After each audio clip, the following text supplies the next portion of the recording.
Selamat pagi dan salam sejahtera untuk kita semua. Perkenalkan, nama saya Nuriani Maria, kelas A9, program studi Pendidikan Guru Sekolah Dasar. Di sini saya akan menjelaskan tentang metode ceramah. Nah, di mana video ini saya buat untuk memenuhi UAS Inovasi Pendidikan. Metode ceramah merupakan salah satu metode mengajar yang paling banyak digunakan dalam proses belajar mengajar. Nah, metode ceramah ini dilakukan dengan cara menyampaikan materi pembelajaran kepada peserta didik secara langsung atau dengan cara lisan. Nah, penggunaan metode ini sifatnya sangat praktis dan efisien.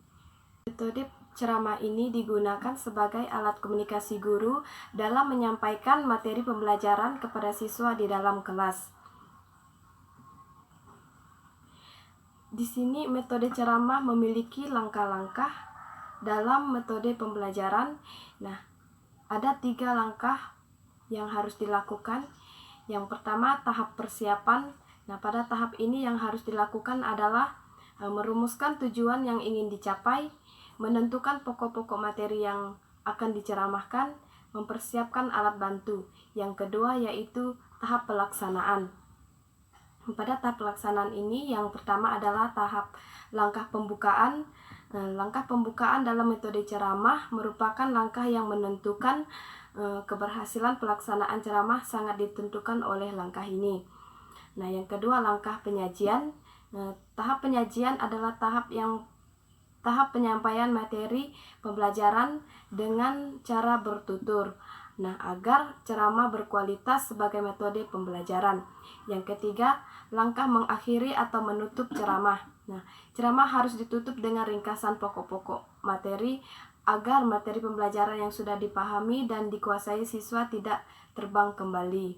Nah, selain langkah-langkah, metode ceramah juga memiliki kelebihan dan kelemahan. Nah, pada kelebihan dari metode pembelajaran ceramah antara lain, yang pertama, mendorong siswa untuk menjadi lebih fokus. Yang kedua, guru dapat mengendalikan kelas secara penuh. Yang ketiga, guru dapat menyampaikan pembelajaran yang luas. Yang keempat, dapat diikuti oleh jumlah anak didik yang banyak. Dan yang kelima, mudah dilaksanakan. Nah, itu adalah kelebihan dari metode ceramah. Sedangkan kelemahan dari metode ceramah, yang pertama, siswa menjadi pasif. Yang kedua, proses pembelajaran membosankan dan siswa mengantuk.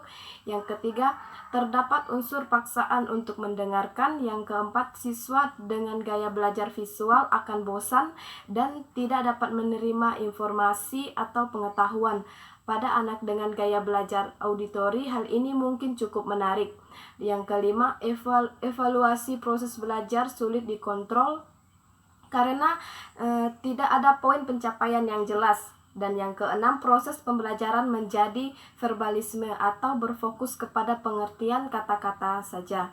Nah, selain itu ada juga tujuan dari metode pembelajaran ceramah. Tujuan yang pertama yaitu menciptakan landasan pemikiran siswa agar dapat belajar melalui bahan tertulis hasil ceramah guru.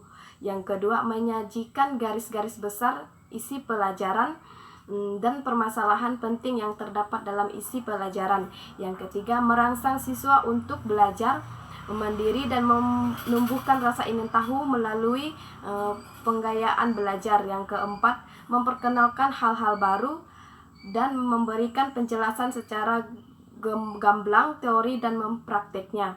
Yang kelima, sebagai langkah awal untuk metode lain dan upaya menyelesaikan prosedur yang harus ditempuh siswa. Baik, sekian video dari saya ucapkan terima kasih.